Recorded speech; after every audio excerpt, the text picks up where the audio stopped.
Welcome to That's Game. This is Grant Jackson along with my host, Nick Lenon. We're here with Julz Carlat and Hannah Webber. Hello. Merrimack women's volleyball team. How are you guys doing today? I'm doing good. Just kind of woke up. So we had an off day yesterday, so I'm doing good. I'm doing good as well. How's the season going so far? The season's going good. We're currently tied for 8th in the tournament. We've actually been playing really well this year. This is probably one of our best years playing.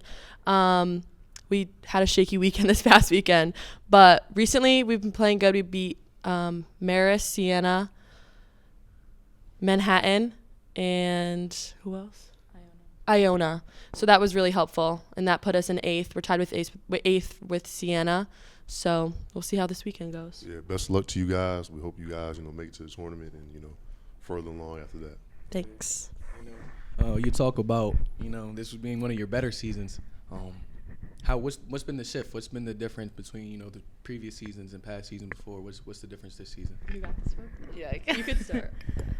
I would say, honestly, the recruits have been very helpful this year. Like, we have a lot of good freshmen that have been helping us this year. I think this is kind of our best roster we've had, and we just have a lot of talent that, no offense, we just haven't really had in the prior years. Like, I think, and also the chemistry, I think all the girls have meshed really good this year. I think this is also the best chemistry we've had as a team. And then the coaching also helped, and I'll let Hannah kind of get into that. Yeah, so my freshman year I came in, we had 2 women's coaches, and I'm going to be honest, they were terrible. They were really bad. Be honest. Yeah, they were very negative, not even just the way they coached. They didn't really know volleyball, but, they were very negative. They just were, they were just mean to us. They would just make us run for no reason and just, would talk down to us. So they got fired, thankfully, freshman year. And thankfully, Ray was also in as the men's coach. So then he took over the women's program and became the head women's volleyball coach and the head men's volleyball coach. Man, shout out to Ray Lewis. Yes. Shout out to Ray. Shout out to Ray. So he really helped us throughout the season. And then sophomore year, you came in. Right? Yeah, you came in sophomore year, and Ray still was our coach because admin wouldn't find a coach for us. Ray stayed our coach, which was awesome because we love Ray. And then we got an assistant coach, Rob. So it was just the 2 of them coaching both the men's and the women's program. And then fast forward to my junior year, we found another coach. His name is Ken, and he's awesome. He took over the women's program, and now Ray's finally just worrying about the men's program, which is awesome. That is awesome. So you talk about junior year, sophomore year. Tell everybody, what year are you in right now? I'm a junior now. Junior? Yes. I am a senior, and our senior night is this Sunday, so pull up. Pull up the senior Pull night. up. Pull up. So my question is for you, Julz. How was it coming in as a transfer? Did you feel like that everyone accepted you with open arms? And how was it at your previous school compared to how it is now? That's a really good question. I think for me, I'm a very outgoing person. So, coming to a new school wasn't really a struggle for me or nothing I was ever worried about. The only main difference I would say is the facilities. The facilities there were absolutely insane. And then coming to Merrimack, I was like, oh, man. Yeah, this is true. But the one thing I would locker say about Merrimack is the people here. I don't know if I should. You can say whatever you want. Oh, I did not fuck with anyone out there. It was just say whatever you want. there was how do I explain it? Coming from Vegas, it was a very diverse city, and then going up to North Dakota, it was cold, no type of diversity out there. And then when I came here, I felt like it was just more like home. It was just more, I guess, open and welcoming. Right. And I would say that's probably the best thing about Merrimack is the community here. Yeah. For sure. We feel that too, playing football here. And there's a lot of people that, come from all over to play football and play volleyball. A lot of people come all over to play sports here at Merrimack. And one thing that does keep us together, keep a lot of people from leaving or transferring, whether facilities are bad or whether they don't like their coaches, everybody always, the people I've at least come across always look back and say, my teammates or Merrimack community is one of the reasons I love being at the school. It's one of the reasons I love staying here. I think that's important. For sure. That was one of the biggest things I remember when I first got here in Merrimack. I took my first official visit. It was just like the brotherhood that I just saw from the older guys that were there. I can name some guys like Jason Labby and Cam Tillman. Like when I met those dudes, like just how like cool they were, and like I just felt it, and I don't know, it just felt like home. So like I see what you mean as far as you get that sense of community, and it doesn't really matter. Of course, like we all want better facilities and stuff like that, but it's about the people, and the people they make the play. So. Yeah, well, I want to go back to volleyball a little bit. I want to backtrack. I know you guys got your senior night coming up. I know you guys been having a good season.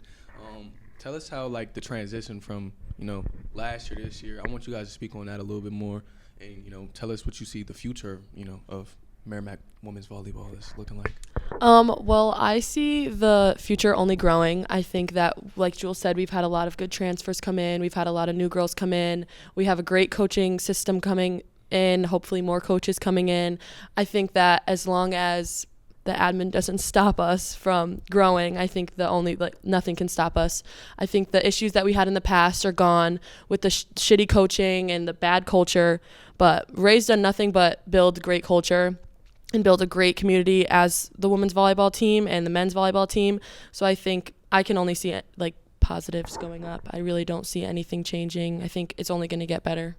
From outside looking in, like we see the culture too. We see like the energy in practice. We see how you guys conduct yourselves throughout the facility. We see what Coach Ray has been able to do. Talk a little bit more about that culture and how important culture is. And you talk about a team that had bad culture before, coaches that didn't really appreciate you guys or talk down to you guys, and talk about how having those different coaches and implementing that culture has been so monumental for your program. You want me to, or you? You can go again. Okay, so obviously our freshman year it was bad, but I mean coming in and just like having bad culture and starting off like that, it was terrible. It was terrible to be here. I wanted to transfer. I didn't want to be here at all. But then we talk about like the community on Merrimack campus, and it just made me want to stay. I think that last year, especially with Ray being our head coach, all we really talked about was culture. We can only really we're our biggest enemy, and like you can't really scout other teams and play other teams if you're gonna come at each other and you're gonna be negative towards your own teammates. It just doesn't work. You're gonna lose all your games. Big teams in the country, they're not fighting, they're not arguing, they all love each other and they all have a common goal. And I think that's something that Ray has always wanted us to understand, and he never wants us to go back in that, and just know that like no matter what happens, you have a team, you have a family, and that's just something that I've always appreciated from him. So. No, that's very true. I really like the fact that you mentioned that. A lot of the best teams, no matter what sport it is, whether it's women's volleyball, football, basketball, the team is connected. Like they're together. There's no selfishness. Everyone is selfless, and they're together as a team, and they're able to work through any conflict, anything that happens, whether it's on the court, off the court. So I definitely like that you mentioned that for sure. Going back to that, I know. Personally, were you here when Megan Ulam was here?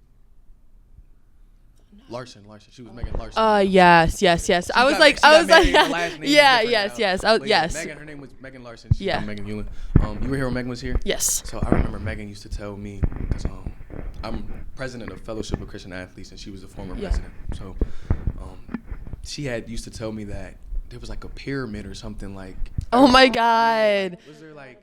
She said it like on like, you ever seen like Abby Lee Dance Company? Yes, they would put our names like inside of the locker room. They would put our names, and it would be like ranked every week. So like basically like we're outside, so it would be like me, Julz, and someone else would be like ranked, and it's like if you're at the bottom, like you're at the bottom, like, and they wouldn't even like talk to you about it. They would just put your names up and be like, you're shitty this week, or you're doing really well this week. It was every position too. Yeah, it was something else. So was it just like based off play, or if they liked you, or what was it based off? Like honestly, I have no idea. It was a lot of play, but I honestly too it was probably a lot of like if they liked you, because that's how they were. But did you experience that, or did you come in a little bit afterwards? So Lars was actually my roommate. I got to be roomies with her, but yeah, no, I remember that it was very like a very short period, but for me like. I mean, that stuff doesn't affect me as a player. Like, I don't really give a fuck about any of that. But I know a lot of girls can be very emotional about that, and then that can show in their play if they're ranked last or ranked first. And honestly, it was stupid because they would never give any explanation on why you were there or why you were placed top or bottom. So that's why it affected a lot of girls, because it's like, I'm last, but why am I last? Yeah. So That was kind of awful. I didn't like it. I mean, if you gave a reason or like if it was based off stats or something, I would get it, but it just didn't really have any effect. Like I didn't get it at That's all. insane. Yeah, Nah, that is it's kinda actually wild. insane. For us, I don't know about y'all. We are similar in the way that like coach grades us, but like it's a grade sheet. Coach each week in practice and each week for every game, he has a Excel spreadsheet that shows our stats, like if we missed assignments, if we had critical errors, missed Right. assignments, and each play if we did our job, and it's like graded out of 4 each play. So it's like really based off how you play, and then if you're being a bad teammate or something, he'll just tell you straight up. Or if he doesn't like how you're conducting yourself, we'll have meetings about it. He's very open. Shout out to Shane Gaines. We're gonna have him on the pod later. For sure. But yeah, coach has, it's not like a ranking system. It's a ranking system based off what you did, and it shows you step by step. Okay, and then we go over it before like every Monday. It's called Tell the Truth Monday. He'll get in there, he'll sit there, he say, hey, this was your sheet. We're gonna go over all the plays on film. This what you did right. This what you did wrong. This what you can do better at. And that's how people really get to be based on like, see, all right, am I playing well? Am I not playing well? Yeah. So I think it always matters like to have those reasons and to know why. Okay, maybe this guy's playing more than me. I need to do better in this regard. It really matters. But when you're you go into a system like that, where there's just names are on the wall. Yeah, Nah, that's insane. That sounds like some Mean Girls. Yeah. Burn book. Yeah. Like, well, we don't necessarily, like I say, like for the D-line, we don't necessarily have like a grading system. To be honest with you, Coach White tells us we all suck. Shout out to Coach White, but that's my guy. But yeah, I mean that's definitely crazy because like a conversation I feel like has happened over the years, especially now in the age of like social media and whatnot, is like mental health and like athletics. Like that's a real thing, and that's kind of wild. Just like you having this this pyramid system of basically just telling you like you suck, like, and then I'm pretty sure. You tell me if I'm wrong, correct me if I'm wrong, but like it was probably a thing where like if you were at the bottom, like you kind of like felt it as well. Like everyone kind of probably treated you like you was at the bottom. Yeah. So that's kind of wild. Yeah. Did y'all ever go to I don't know if y'all were here at the time, but we were running athletic diversity committee. Did you ever go to like the mental health check-in meetings? No, but I've gone to one of like the training things. The training I things? think. remember, I think I remember went you to guys one of were at those. the training thing. But no, I don't know what. I remember really- before when we had like Megan. I don't think Megan came, but I know Emily Broder used to come. Yeah. Because she was also on the e-board for ADC. And there was a few other girls that, from volleyball that used to come. And we used to have mental health check-ins like every month where we'd invite all the athletes to come out. We'd send a bunch of emails. And a whole bunch of athletes from different teams would come and express and try to get stuff off their chests. And we would have the mental health clinicians come by and, offer their services at the end.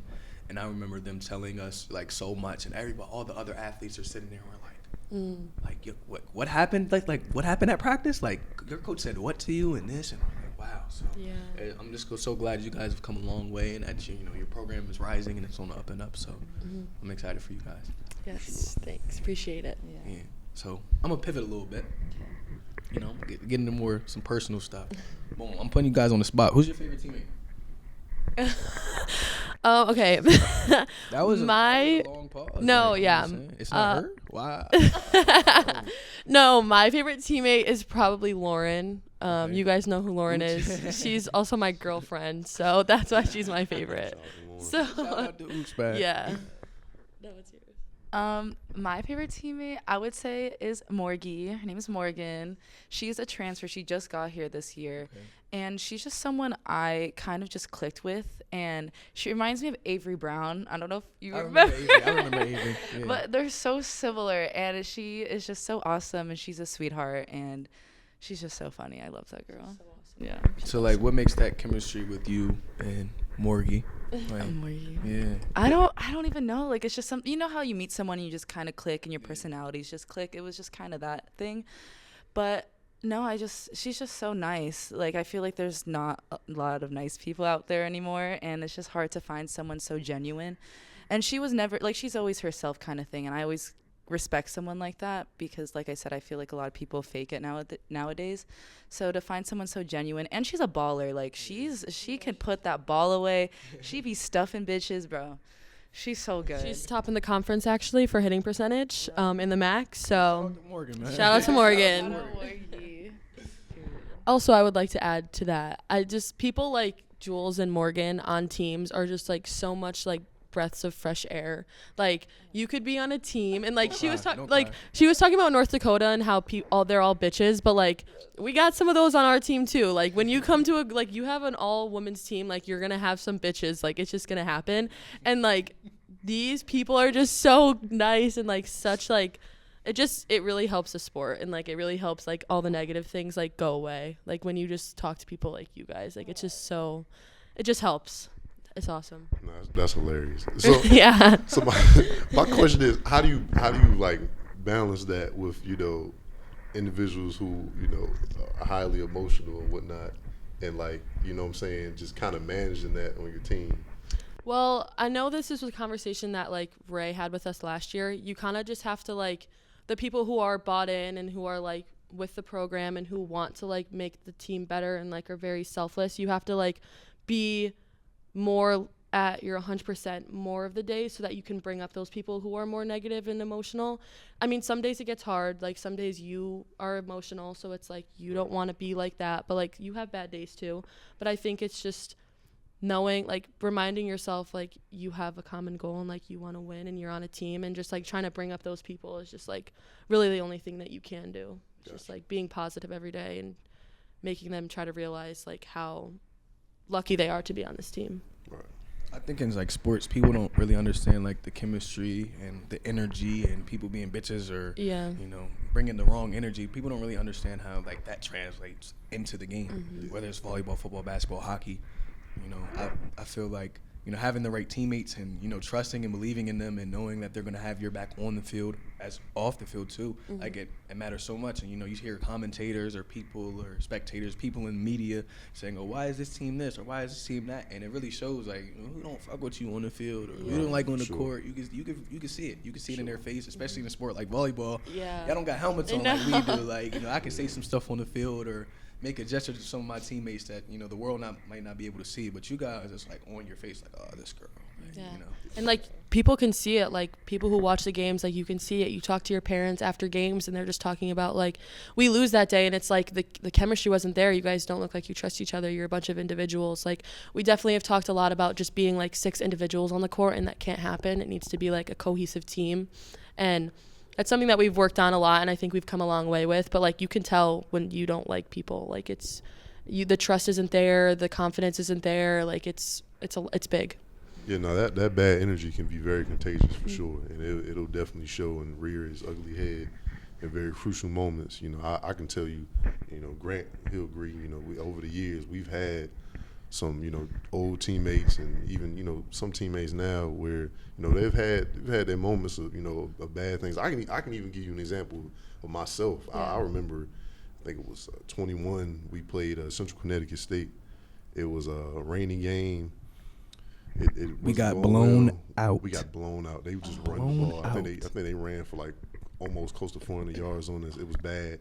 I made one good play, and mind you, everything's going bad. So this one good play I made, it was very emotional, and I chased the QB down, and he was like running away from me. I kept running, like I kept chasing him, and I just like I lost myself in that moment. Like I'm like, what am I doing? And then finally, when the penalty was thrown, and all my teammates are like, "Nick, what are you doing?" I'm like, "Oh, damn, I fucked up. I let everybody down just from just me being emotional and me losing sight of like what was going on. Like that play could have helped us out. It could have gave us some breath of fresh air, but bottom line, he crashed out. I've Yeah. never seen Nick crash. Sounds like Never crash seen out. Nick crash Definitely out. sounds like crash out. Everybody was on the sideline confused. Like, is that Nick? Like he just lost his marbles for a second. I was like, oh my god. Definitely crashed out for sure. It I don't happens think to everyone. he's ever done that ever since. I have not. Like, I have not. Yeah, ever since then. Yeah. I lost my marbles a few times. But it is what it is. It happens. We try not to be emotional. It does. Coach cursed me out for that. Well deserved. But yeah.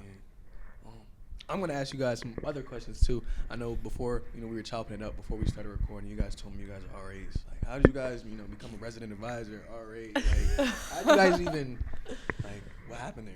Like, how did you guys get in that? Money, because this school's mad expensive and they don't offer fulls for us, so I think Really? Hold on. They don't have fulls for any of you? We're all on partial. But no one gets full scholarships on women's volleyball, and I actually think a lot of women's sports don't get full scholarships. Yeah.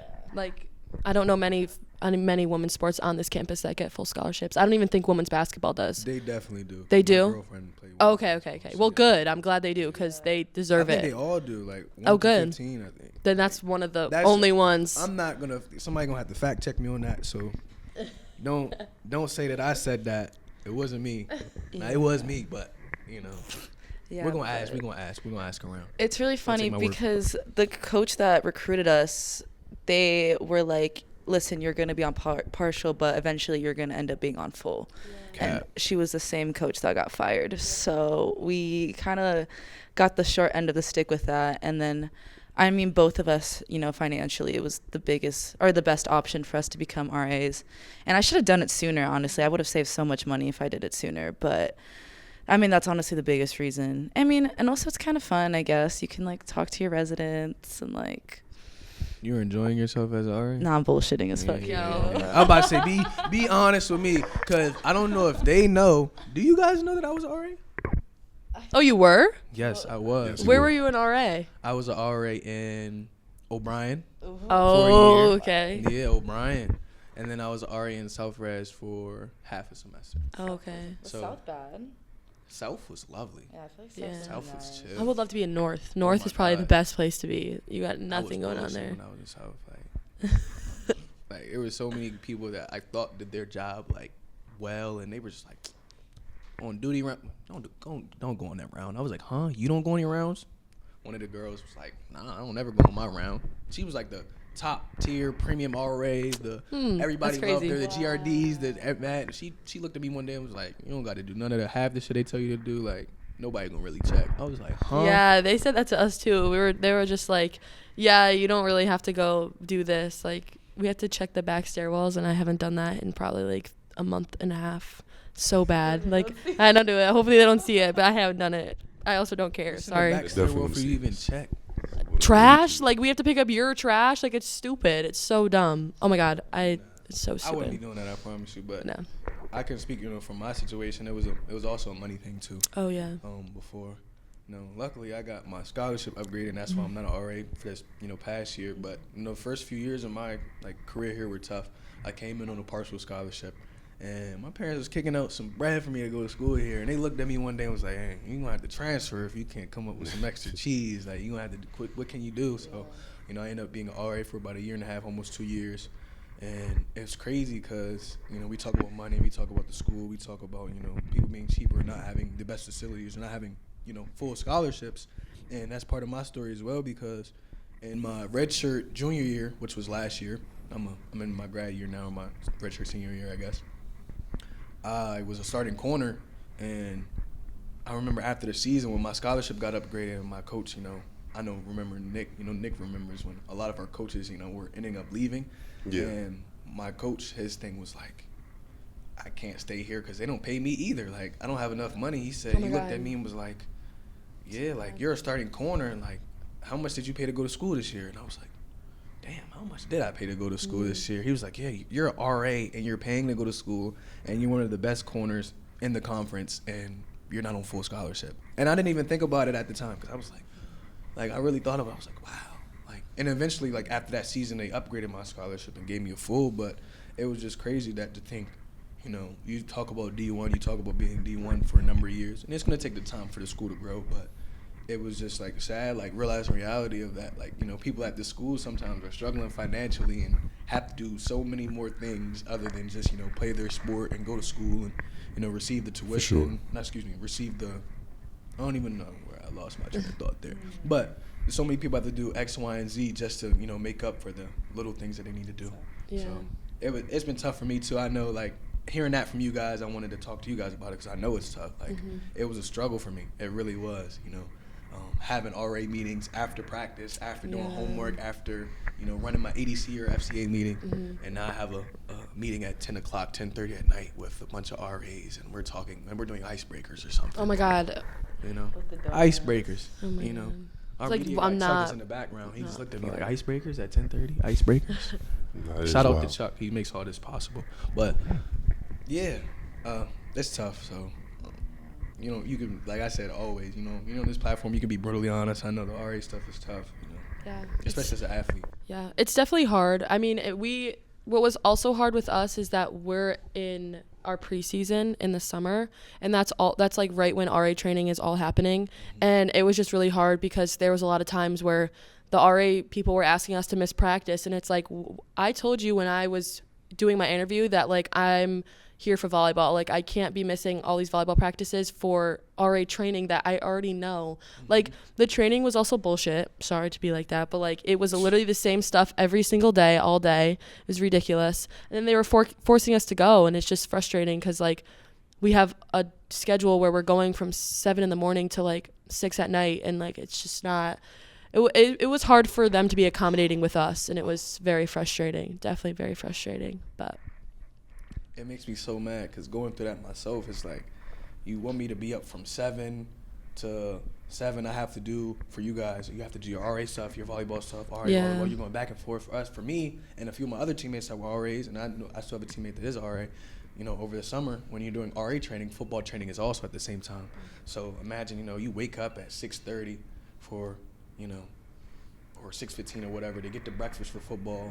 After breakfast, you have a positional meeting with your coaches, you watch a film, you're doing X, Y, and Z. Then, because, you know, you got to go to some RA stuff before practice or after practice, you might practice from 9:30 to 12:30.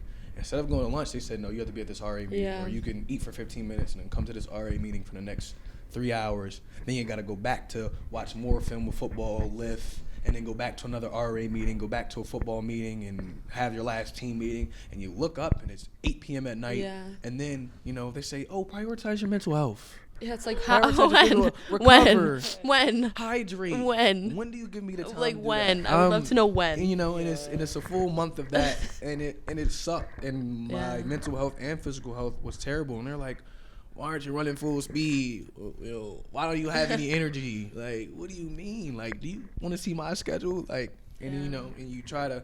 That was the most frustrating thing for me as an RA, and as a football player is. I don't think they really understood what we were going through. Like to do both. It's like, hey, like y'all don't give me enough money for me to play football here, or they didn't before, and that's what we were all going through. We don't have enough money to play football here, and now we have to be a RA, you know, and now we have to do like 2 full-time jobs. It's basically because being an RA is a full-time job. It really is. You have to do 2 full-time jobs. You're playing football, you're being an RA, and at the same time, you still have to go to school and be a student. You don't have any time for extracurriculars, and if you do, you're gonna be buried. You know, so and then when they ask you, oh, what's wrong with your mental health? Are you okay? Or this and the third, it's usually like a box they're checking. They're not really. I don't feel like they ever really, you know, care that. It's like, hey, are you well enough to do this task or not?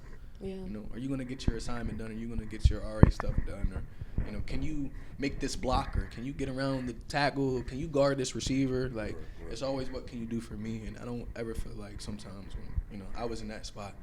It was just, I don't feel like anybody really cared about what I was going through. So, you know, if you have access, like we all do, you know, reach out to your mental health clinicians at Merrimack, please. You know, we'll get you more resources for that. But, yeah. So I kind of want to backtrack a little bit. You mentioned something, both of you guys mentioned something that is I'm very familiar with now. I have a cousin who is actually going to be going to Howard next year to play softball. Lenon, shout out to Mirror. So I'm familiar with the fact that a lot of women's sports, you guys don't, you know, receive full scholarship. Yeah. So that's something that, like, I definitely want to talk to you guys about. Like, you know, I feel like, you know, now, you know, in recent years now, especially with, you know, the Caitlin Clarks, you know, the Angel Reese's, you know, in the basketball world, you know, I feel like now there's being more, you know, eyes put on women's sports, and I feel like to you guys, you know, to a certain extent, you know, you guys kind of had to feel a tad bit like disrespected a little bit because you guys work just as hard as everybody else. You guys work just as hard as us. You guys go through the same things that we go through as far as, you know, time management. Like, you know, we just talked about it. So, like, how does that make you feel, you know, knowing that, you know, it's still to a certain extent, you know, people probably don't look at your sport the same way that they may look at other men's sports? You want to go? You go. I think for me, it definitely came apparent at this school. I mean, before my parents didn't go to college. I didn't know anything about college before I came to college. my family, no one knows about college. So like I was coming in and I was just like, oh, nice, I have a scholarship. I'm going to come in and play some volleyball. Like, awesome. But being at this school, I will say it's a great community and I think it's a great school, but the amount of the ways that men's sports get prioritized over women's sports is, I think, ridiculous. And I think it happens at a lot of other schools. I don't even think it just happens at this school. Like, for example, the fact that men's basketball will have the gym blocked off for like 4 to 5 hours a day, and women's volleyball is the team in the season, and we have to be the ones to get out of the gym early and work around their schedule. Even on game days, we have to work around their schedule and wait a little bit longer and warm up in the lobby because men's basketball is still practicing. Warm up in the lobby is insane. It's ridiculous, but no one does anything about it. Yeah, no one does anything about it. I mean, Ray has done everything he can to advocate for us and try to change things, and he's gone a long way. Like this year, things have been a little bit better, but it's just like it comes from admin too. Like admin doesn't really do much with the issues that are going on between men and women's sports, I feel like. Yeah, no, Ray has done so much, and it really sucks because we had a big conversation this summer with admin. Actually, I'm going to let Hannah talk about this because this was the most insane conversation I've ever had with such a high power. Like, the way they talk, oh my God, the way they talk to us. I'm sorry. Okay, so basically, we had a lot of like struggles through the women's volleyball program. We didn't have coaches, and it was just like the like higher authority we had on the team was very shaky. So, and we didn't feel support from admin. So we decided okay, so let me backtrack a little bit. So after my sophomore year, we didn't have a coach. Ray was like putting his foot down. He was like, I'm not going to continue to be the women's coach, because admin would be like, oh, we're going to find a coach. We're going to find a coach. We're going to find a coach. And would just continue to make Ray be the coach of both the men's and the women's program when it was burning him out and he had no time for absolutely anything. And the pay, he was getting paid terribly. He was getting paid as one coach for coaching two full programs, fully coaching 2 programs by himself, and he was getting paid as one person. Anyway, so Ray was going back and forth with admin about trying to get a new coach, get more support, get staff, and they were like, no, we'll wait, like we're going to wait. They didn't post our assistant coach decided to leave because he got a better offer, which love Rob, but he got a better offer, so we decided to leave. He left in June. He told us in March or June that he was leaving going into my junior year. They never posted the job posting. There was no job posting anywhere. There was no like push to get a coach. We had no coach. Right. It was just Ray, and they were asking Ray to continue to coach with the same pay he was getting. So then we decided, like, we're going into August, and we move in August 7th. We start practice August 8th to start our preseason. We're in a new conference. We have no coach. We just have Ray, which obviously, personally, I'm glad we had Ray because I love Ray, and I know everyone loved Ray, but it was not fair to him. He was burnt out, and it wasn't fair. Admin still didn't find a coach. They still didn't do any interviews. No, not one interview was done. And so then we decided as a team to go on a Zoom with Jeremy and Shanna about what's going on. And we asked them a bunch of questions ranging from why do we have no coach? Why are there no interviews? Why are we being treated so unfairly? And yeah, why do we don't have gear? Our gear is always late. Even stupid stuff like that. Like it's just unfair. And they just basically didn't have much to say to answer. I said that I was going to redshirt and transfer if they didn't find a coach. I know a lot of girls were ready to redshirt and transfer. But basically the conversation was just a little frustrating because I feel like admin here is very big on making empty promises. Dragging their feet a lot. Yes, they drag their feet. Oh my God, they drag their feet. And I know other teams agree with this. It's just it doesn't feel like they're very eager to get things done, especially with sports. I feel like they are very quick to like get a food truck outside for all the non-athletes who have time to go do food trucks and go get all this stuff done right outside the SAC and all this stuff that they have going on in the lobby in the SAC. But then you go into Hamel and you see the issues, and you said your football locker room, you were saying, and in our gym, and it's just like they have no urgency to fix anything with sports at all. It's just very frustrating. But yeah, we had a conversation with admin just to try to fix things up. Thankfully they found a coach, but I think that they only found a coach because he was retired and was deciding to come and coach again. So. Before you go, Jules, I don't mean to interrupt No, you. you're I want to admit to something. I want to be honest to you guys. I was, I'm very guilty of doing this. Back in the day when you guys used to practice, when we would, come in, from practice or be leaving out. I used to be one of the individuals. I used to make a lot of noise and be talking loud. I just want to apologize to you guys because, looking back on it, like, it's you guys are practicing, even though, of course, we're in a terrible where our locker room is compared to where the court is.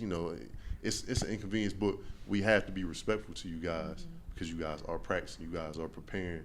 So I just want to apologize. Let me stop, Nick, and set the scene. let me backtrack and set the scene for everybody that doesn't know. The gym is shared by men's and women's basketball, men's and women's volleyball. Who else shares the gym? I think it's us four. It's y'all four. Now the SAC is now a gym, so we have 2 gyms now. Yeah. Okay, so okay, and the SAC and the NPR. But before, okay, so in the main gym in the athletic center, Hamel Court, it's shared by 4 teams, and they have like all day throughout the schedule to and like you guys said, men's basketball has the majority of that time, but also in Hamel Court is football. Football's locker room is in the gym. It's in the cut. It's like right in the cut. There's so many times it's so frustrating as a football player to, since freshman year, we have to walk through a practice every day, whether it's men's or women's basketball or volleyball. We have to quietly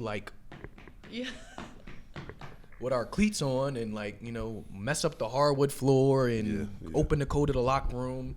They're over there almost hitting me with the volleyball when I'm trying to open my I'm dodging, I'm doing this, trying to get in the locker room, you know what I'm saying?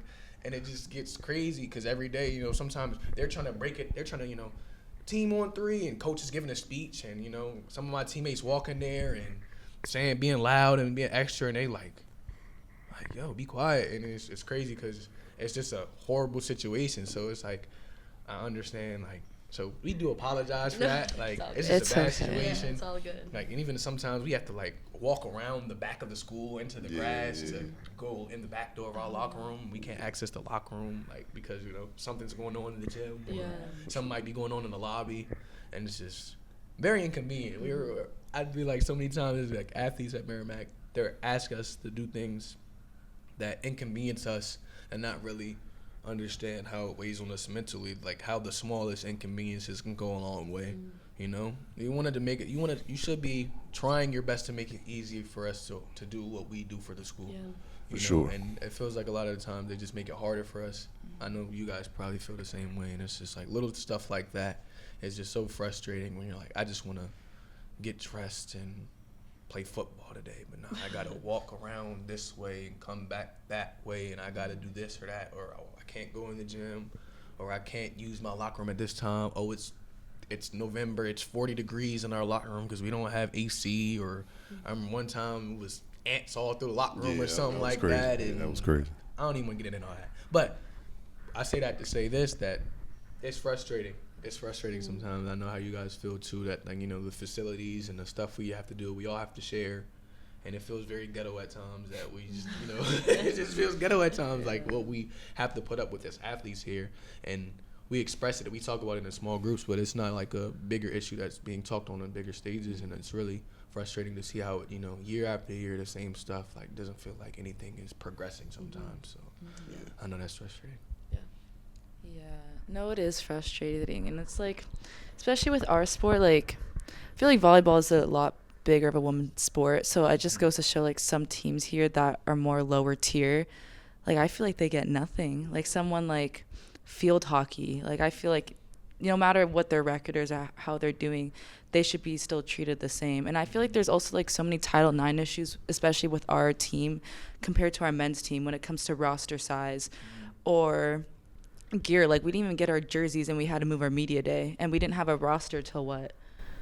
I think the end of September, beginning of September. Yeah. We had media day for so long. Oh, sorry. Yeah, no, our media day was supposed to be towards the middle of August, and it got moved all the way to the end of September because we didn't have jerseys and we didn't have our gear.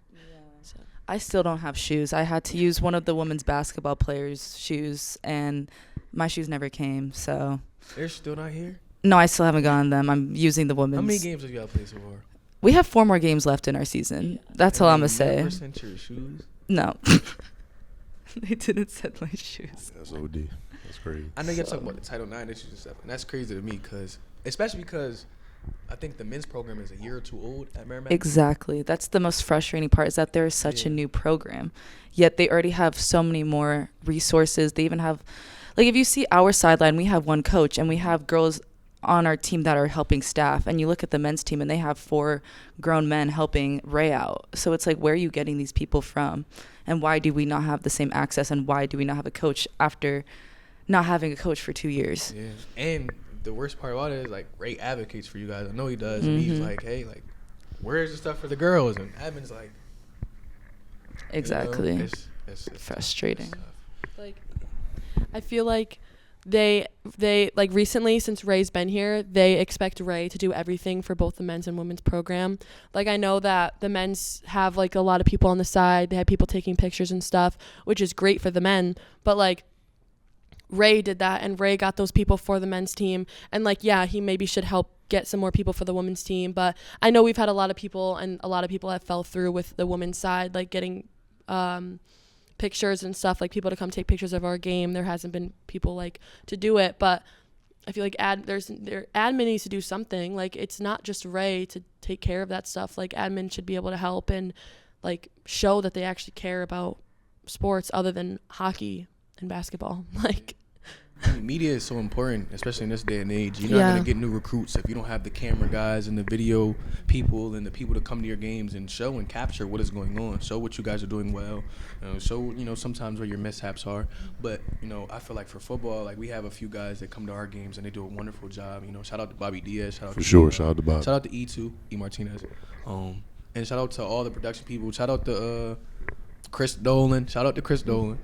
Shout out to all the people that, come to our games and take pictures and videos. And, shout out to Jim Stankiewicz. I forgot, Jim's always there taking pictures and making sure that we have the opportunity to, showcase who we are and, put things on our Instagrams or put things on the, football page. And I feel like that's important for y'all, too, like, to grow as a program, having the media people there to showcase what you guys are doing and showcase your skills and put those, on blast and on full display is going to be monumental for your program, because that's what people want to see. When girls say, oh, Merrimack volleyball, like, I don't know much about that. Well, what's their Instagram look like? I know for sure men's volleyball Instagram. I seen a few videos the other day. It's so good. Camera panned up and the shot is here, and I'm like, that was sweet. Like, and they're all clapping and they're getting hype, and I'm like, yo, that's really it makes cool. you want to go to games, and, like, it makes you want to care about volleyball more. And it makes people want to come to your school. So, and we've been trying to tell our football coaches that for years, because we had that same issue previously. We were like, yo, people don't want to come here because we're not doing well enough in social media. Coach used to say, like, oh, putting on the chains and taking pictures, that's not our MO, that's fake. No, it's fake, but yeah, shout out to Coach Kern. He used to say all that stuff. But, like, we used to tell him, like, yo, Coach, like, that's what kids want. Like, they want to come to a program where they're showcased, where they can get in front of the camera, take a few pictures, look good, throw it on Instagram, tag whoever, and look good about it. So, that's where the culture is going. That's where it's shifting. That's where it is. So, and to be able to, get these younger kids and be able to get the, best athletes, that we need to do that a little bit better. That's just kind of the day and age that we're in. We're in that day and age of social media and, things being very accessible to, younger people, and a lot of things just being flashy and whatnot. So I kind of want to transition a little bit to, like, an overarching thing that we've, sort of touched on in a previous episode. Now, I can ask you guys, how do you feel the media and social media and just think about the media in general, how does it affect sports and how does that affect you? Because, I can tell you, me personally, there's been times when we've had games, we've had a bad game or whatnot, and you see comments and you see people saying things, and that can get to you a little bit, and a lot of times these are people who they don't know what's going on. They're not there. They're not in your locker room. They don't know what you guys have been through, what you guys have sacrificed, and whatnot, and they don't even know, like, really how the game itself went. Like, they can't give you. They're just outside looking in, just being critics, and a lot of times just just saying blasphemous things. So how do you guys manage that as athletes? It's great. Personally, I love social media. I eat that shit down. I love it. And something like you say, like people be commenting and being negative on the internet, that's something that I'm not affected by personally. I just, people are going to say what they want to say and they don't know the full story. They're just typing behind a screen. And honestly, like, we're just living on a floating rock. Like, it's going to get forgotten in a week. Like, it's really not that deep. But I know in women's sports, like, that affects a lot of girls. I would say especially in, like top tier programs. I know so much shit is being talked about. And I can't imagine being on that big of a stage and having that many people seeing your life every day. So, I guess for me, like, being at Merrimack, it's not the biggest thing, but definitely for girls on a higher stage, it definitely affects them a lot more. But at the same time, I think it's promoting women's sports, and it's, there's a lot more fans, there's more jobs now with social media, marketing. Like, I think it's just opened up so many opportunities for young women, and a lot of girls can look up to their favorite athletes in that way. So I think obviously everything has pros and cons, but I think there's a lot more pros when it comes to social media. Gotcha. Yeah, I could agree with that. I feel like it's, especially with the way that women's sports have been in the past, I think that social media has been a really big push to make it look better and like more positive and make people want to like invest in women's sports more. I feel like it's become more of an even playing field on social media with like men's and women's sports, like March Madness for women and like men. Like I feel like there's a lot of like, and like even volleyball, like the big, like the top teams in the country, like they're good, they get to be showcased on how good they are. Like I don't think that should be hidden. But on the flip side of that, it's hard because a lot of these girls are like, their mental health is being affected just because of stupid comments that are being made, and it's just not worth it. And I think some people, it's hard to realize like it's not worth your energy, but it's also hard. It's new. Like social media is new now, and like it's becoming bigger, and it's only going to continue to get bigger. And I feel like sometimes people just want to go play their sport instead of worrying about what's going to be told if they lose or what's going to happen. Like if Merrimack football loses this game or wins this game, like who cares? Like I'm sure you guys just want to play just as much as women's sports want to just play volleyball. Like I think a lot of the times that just gets overlooked. Like right after the game, we go into social media and we look at comments that are being made, but like just go play. Like when you were younger, you wanted to just play volleyball, you wanted to just play football. So like just continue to have that. And I think a lot of people lose that sometimes. Yeah, no doubt. That's a great way to look at it for sure. I think for me, it like motivates me a little bit, but it also like it makes me anxious and sometimes like nervous because like I remember my high school coach, an older gentleman, my man Coach Mack, used to tell me, hey, like anything you do on that field, it's viral now. Like you get the ball caught on you, or somebody jump over you, or you get ran over, or you make a big play or bad play, whatever you do is viral. And that scares a lot of people.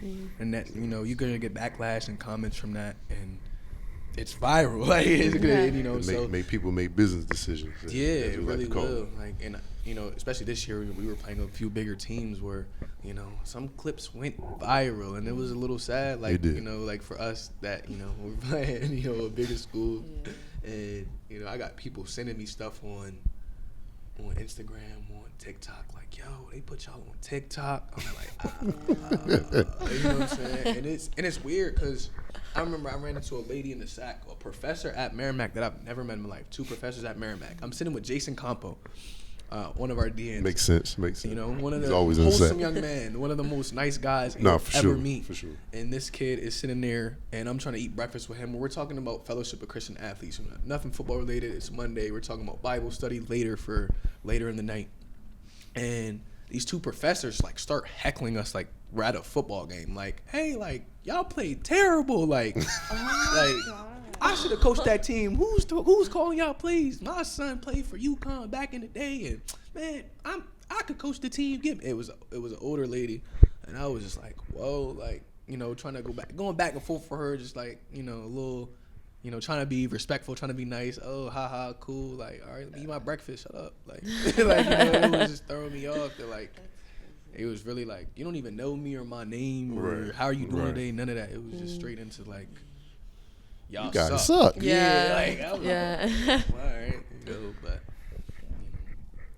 as you know, we wrap up today, and we appreciate you guys coming. Is there anything else you guys say or get off your chest, or any shout outs before we close up?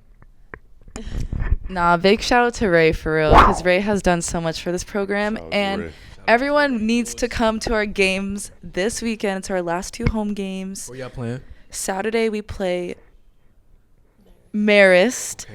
and Sunday we play Sienna Senior Night. Well, good luck at y'all senior night. Yeah, good for luck sure. Good for luck. Sienna. Good luck for Maris. We appreciate you guys. And Thank you, for so sure. much for- Thank you guys. And that is game. That's me. Yay.